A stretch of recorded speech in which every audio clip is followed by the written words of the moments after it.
Well, it's great to see everybody. Appreciate everybody being here, and tough act to follow on Coach Spags. But getting ready, December football, AFC opponent, a tough AFC opponent, defending champs, and they're playing great football right now. Coach Taylor and his staff, Coach Callahan do a great job on the offensive side of the ball, and they're running on all cylinders right now. So with that, I'll open it up for questions. Coach, I know Chris Jones mentioned that it's not a lot to look back on last year because they changed their offensive line so much.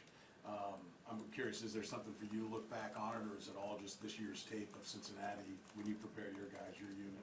Well, I think one of the things about them is they're going to tell you what they're going to do. They get two really good running backs. They're going to run the football. Mixon, I mean, he's as good a back as there is. When he gets rolling, I mean, I was at Baltimore for 5 years, so saw him firsthand. And Perini, I mean, they give him a rest. They do a great job there. And then they have their scheme. They got great wideouts. All three of those wideouts are top caliber. So if you're going to double one, they're going to go to the other guy. And then they added, Hurst, who I was with in Baltimore. He's having a great year. So, I mean, they just do a great job with what they do. Offensive line-wise, they're playing well. Coach Pollock, they do a great job. They're physical. To me, they've just done a great job all year.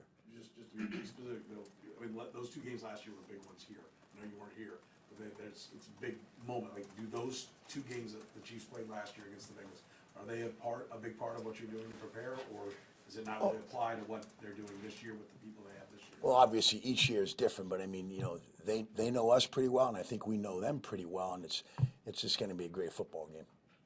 Do you get a feeling, I mean, even though you weren't here, you get a feeling there's a lot of new players on the defense. I kind of got the feeling that they all get how this ended last year. Do you get a feeling in the coaching staff rooms? I know they all mean the same thing. They're all 1 of 17 or whatever. Do you get a feeling this one may feel a little different when you're preparing for it?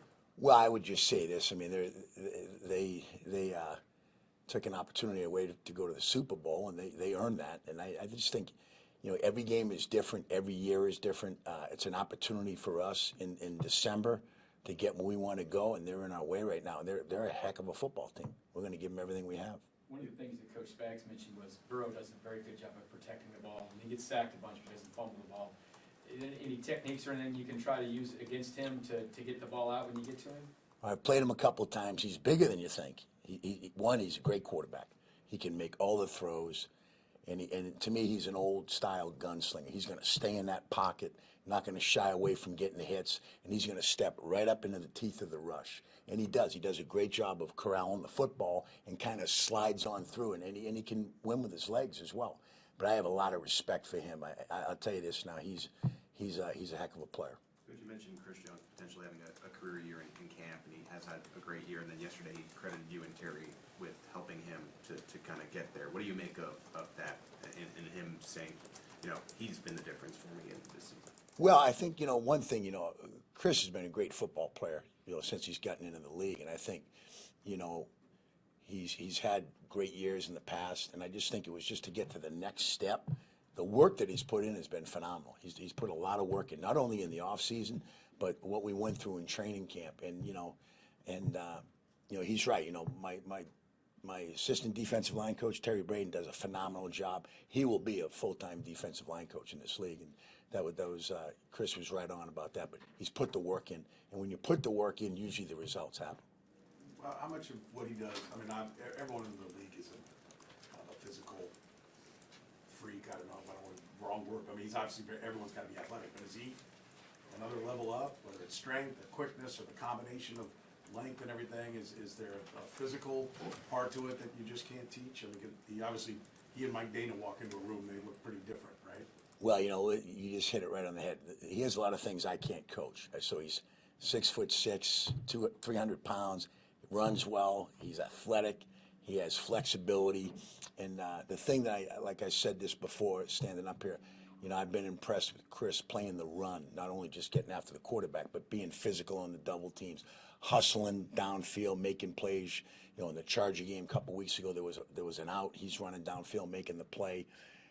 One of the third down runs in the Jacksonville game, and last week in the Ram game when they tried to run the quarterback sweep, he disrupted the whole play. So he's really playing both the run and the pass well. Let's go last to Herbie. Coach, Brandon Williams, you two now have sort of like a little mini reunion from your time together in Baltimore. What went into the decision to bring him here, and how much input did you have?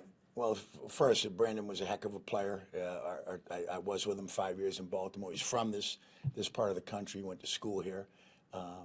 I would say this, Brett Veach and Coach Reed, do a great job in terms of just keep getting talent. And at this time of year, you can never have enough valuable defensive linemen. So I think that had a lot to do with it. And then the fact that I did have a relationship with him, and he works his tail off, and so it's an opportunity for him to come in and help us.